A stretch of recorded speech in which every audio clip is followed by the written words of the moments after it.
Tiga tersangka pencurian motor lintas kabupaten diamankan oleh tim Rajawali Satreskrim Polres Morainim. Ketiga tersangka pernah beraksi di sejumlah kota besar di Sumsel.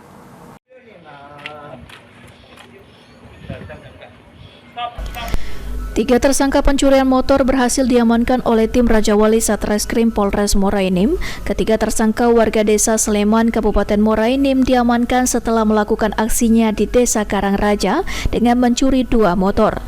Setelah dilakukan pengembangan, petugas juga berhasil menyita barang bukti 5 unit motor hasil kejahatan.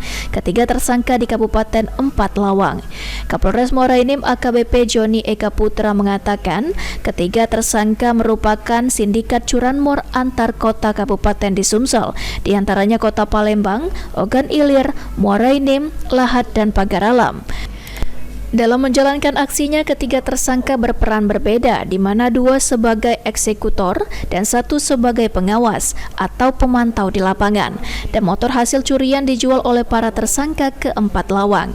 3 pelaku curat khususnya kendaraan bermotor. Ada 3 lokasi. Lokasi seperti itu karena ada beberapa lokasi yang sudah kita kembangkan. Jadi ada di OI, kemudian ada 2 di Morainim. Kita kenakan pasal 363 poin 4 dan 5 dengan ancaman hukuman maksimal 7 tahun penjara.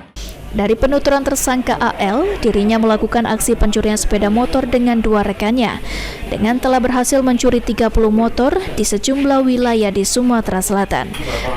Motor hasil curian dibawa ke kawasan 4 Lawang dengan harga mulai dari 2 juta hingga 5 juta rupiah tergantung jenis motor.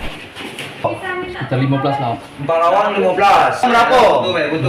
Pagar Alam 2. Lahat berapa? 3 berapa?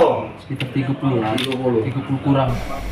Dari pengungkapan ini, Polres Morainim berhasil mengamankan barang bukti berupa perangkat kunci Y, 5 motor jenis Matic. Ketiga tersangka dikenakan pasal 363 dengan ancaman kurungan 7 tahun penjara. Mardian Syapal TV.